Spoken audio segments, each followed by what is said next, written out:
સિયોર ખોજા શિયાઈસના અસરી જમાત દ્વારા મોહરમ અંતર્ગત આવતીકાલ તારીખ 16 જુલાઈ 2024ના રોજ મેગા આરોગ્ય કેમ્પ યોજાશે।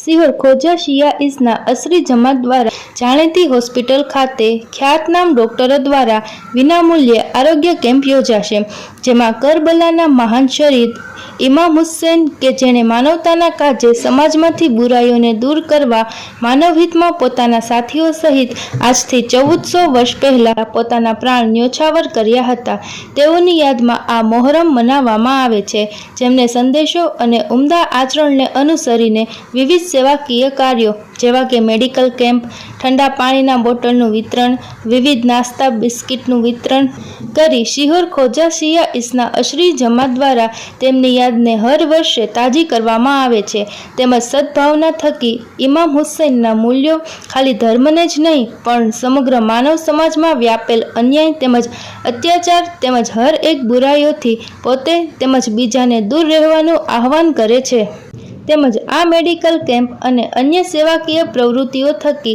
ઇમામ હુસૈનના શાંતિ, એકતા અને ભાઈચારાના મહત્વના સંદેશને યાદ કરીએ અને તેમનો મેસેજ પહોંચાડવાનો આ એક ખોજા શિયા સમાજનો વિનમ્ર પ્રયાસ છે। મહત્વના સંદેશને યાદ કરી તેઓને મેસેજ પહોંચાડવાનો આ એક ખોજા શિયાઈસના શ્રી જમાતનો વિનમ્ર પ્રયાસ છે। અને હવે હું વિનંતી કરીશ જુલ્ફિકારભાઈને કે તેઓ ડોક્ટરો સાહેબનો પરિચય આપે। સિહોર ખોજા શિયાઈસના શ્રી જમાત દ્વારા દર વર્ષની જેમ આ વર્ષે પણ એક ફ્રી મેગા મેડિકલ કેમ્પનું આયોજન કરવામાં આવ્યું છે। આજથી 1400 વર્ષ પહેલા મોહમ્મદ પૈગંબર સાહેબના નવાસા એટલે કે દીકરીના દીકરા હજરત ઇમામ હુસૈન અલૈહિસ્સલામ પોતાના સાથીઓ 72 શહીદો સાથે સત્ય અને અત્યાચારની સામે અડગ રહી અને શહીદ થયા, તેઓની યાદમાં અમે દર વર્ષે એક મેગા મેડિકલ કેમ્પનું આયોજન કરીએ છીએ।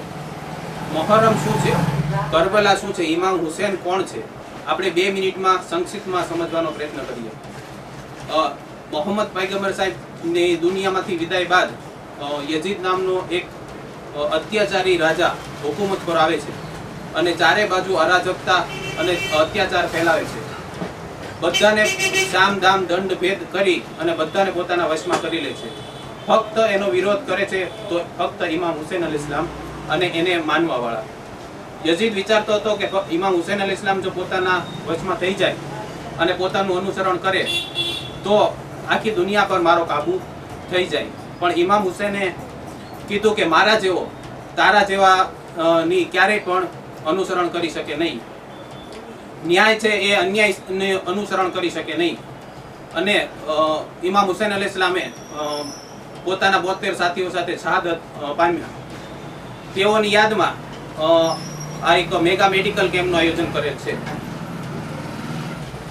આ કેમ્પમાં સિહોર ખાતે લગભગ 7 હોસ્પિટલમાં 11 જેટલા ડોક્ટરો પોતાની સેવા આપશે।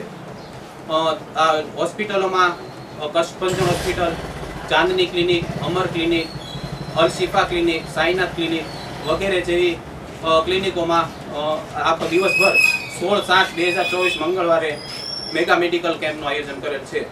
તો ખોજા શિયાઈસના શ્રી જમાત દ્વારા સિહોર તથા આજુબાજુના ગ્રામ્ય વિસ્તારોના જાહેર જનતાને એનો લાભ લેવા અનુરોધ કરવામાં આવે છે। આ જે કેમ્પ છે એ કેવી રીતે લેવામાં આવે, વિનામૂલ્ય છે કે કેવી રીતે? એકદમ વિનામૂલ્ય છે, તેમાં ડોક્ટરની ફી, તપાસ ફી તથા ડોક્ટર ત્યાંથી આપવામાં આવતી દવાનો કોઈ ચાર્જ લેવામાં આવશે નહીં। આ ઉપરાંત સન મેડિકલ, ન્યૂ સન મેડિકલ, સુપર મેડિકલ જેવા મેડિકલોમાં રાહત દરે દવા આપવામાં આવશે તથા જરૂરિયાતમંદોને એકદમ મફત દવા આપવામાં આવશે। જય હિન્દ, જય ભારત।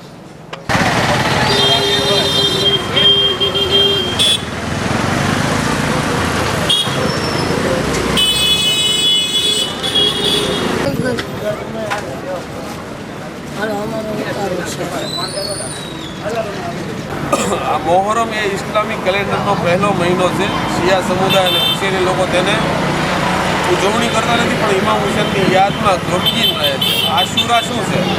આશુરા તો મોહરમ મહિનાનો 10મો દિવસ છે। સામાન્ય રીતે ઘણા દેશોમાં આશુરાના દિવસે રજા હોય છે, આપણા ભારતમાં પણ આશુરાના દિવસે રજા હોય છે। મોહરમ 10મી મોહરમ ના રોજ ઇમામ હુસૈન અલૈહિસ્સલામે તેમના 72 સાથીદારો સાથે જેમના 6 મહિનાના નાના પુત્ર અલી અસગર હતા, ઇમામ હુસૈનના પરિવાર પરિવારના સભ્યો હતા અને સાથીઓ હતા. કરબલાના રણમાં ગરમીના મોસમમાં આ બધા જ લોકો 3 દિવસના પાણી અને ખોરાકથી વંચિત રાખવામાં આવ્યા હતા અને પૂરતા શહીદ કરવામાં આવ્યા હતા. ઇમામ હુસૈન અલ ઇસ્લામ કોણ હતા? છેલ્લા હજરત મોહમ્મદ સલ્લલ્લાહુ અલૈહિ વસલ્લમના નવાસા હતા. મૌલા અલી અને હજરત ફાતિમા ઝૈરાના દીકરા હતા. શા માટે ઇમામ હુસૈન અલ ઇસ્લામ ક્રાંતિ માટે ઊભા થયા હતા, શહીદ થયા હતા? સ્વતંત્રતા, શાંતિ, સમાનતા, ન્યાય સંદેશને પુનઃસ્થિત કરવા માટે, ઇસ્લામ અને ઇન્સાનિયતને બચાવવા માટે ઊભા થયા હતા. અને તે સમયના અત્યાચારી બાદશાહ યઝીદ લાનતી સામે કે જે સવસ કહેવાતા ઇસ્લામિક રાજ્ય ચલાવતો હતો, જે નામથી તો મુસલમાન હતો પણ મુસલમાનની એક પણ ઇબાદત કરતો નહોતો. ઇસ્લામના પૈગંબર હજરત મોહમ્મદ સાહેબ દ્વારા પૂર્ણ કરવામાં આવ્યું તે ઇસ્લામી સંદેશનો યઝીદ લાનતીદાર સતત નબળા પાડવામાં આવી રહ્યો હતો, તેને ખતમ કરવાની કોશિશ કરી રહ્યો હતો. યઝીદી લાનતી કોણ હતો? યઝીદી લાનતી માવિયાનો પુત્ર, તે સમયનો જુલ્મી શાસક હતો, જેણે તમામ મુસ્લિમ ખલીફા નેતાઓનો દાવો કર્યો હતો. એમણે ઇસ્લામિક ધર્મને હાઇજેક કર્યો અને ઇસ્લામના નામે તમામ નૈતિક નિયમ અને મૂલ્યોનું ઉલ્લંઘન કર્યું હતું અને ઇમામ હુસૈન અલ ઇસ્લામને શહીદ કર્યા હતા. તો એની યાદમાં અમે પાણીની સબીલ અને નાસ્તા અને નિયાઝનું વિતરણ કરી રહ્યા છીએ. સિહોર ખોજા સિયાસના નેતૃત્વમાં આ પ્રોગ્રામનું આયોજન કરવામાં આવે. જય હિન્દ, જય ભારત અને મોહમ્મદ હવે બે વિષય. ઇમામ હુસૈન અલૈહિસ્સલામનો ટૂંકમાં પરિચય તમને કહું તો અગર ઇસ્લામિક દ્રષ્ટિએ જોવા જઈએ તો ઇસ્લામના મહાન પૈગંબર હઝરત મોહમ્મદના દીકરા એટલે કે એમના ભાણિયા હતા ઇમામ હુસૈન અલૈહિસ્સલામ.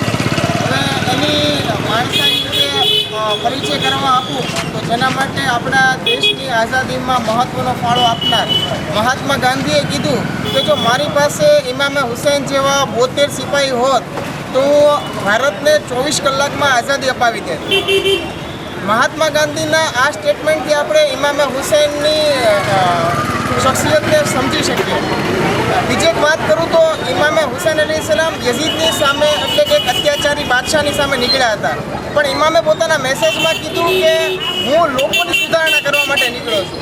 તો સવાલ તો એ થાય કે જ્યારે બાદશાહ યઝીદ ખરાબ હતો તો લોકોની સુધારણા શા માટે? પણ ઇમામના આની અંદર એક જે ડીપલી વાત હતી એવી હતી કે જ્યારે જનતા સત્યની હામી હશે, જૂઠની વિરોધી હશે, જુલ્મ અને અત્યાચારની વિરોધ કરનારી હશે તો પછી કોઈ અત્યાચારી બાદશાહ સત્તા ઉપર નહીં આવી શકે. તો ઇમામે લોકોની સુધારણા કરી અને કીધું કે મારી જેવો યઝીદ જેવાની અનુસરણ કરી શકે નહીં. આ બસ ખાલી એક એ દોર માટે નહોતું પણ હરેક સમય માટે હતું. જય હિન્દ, જય ભારત.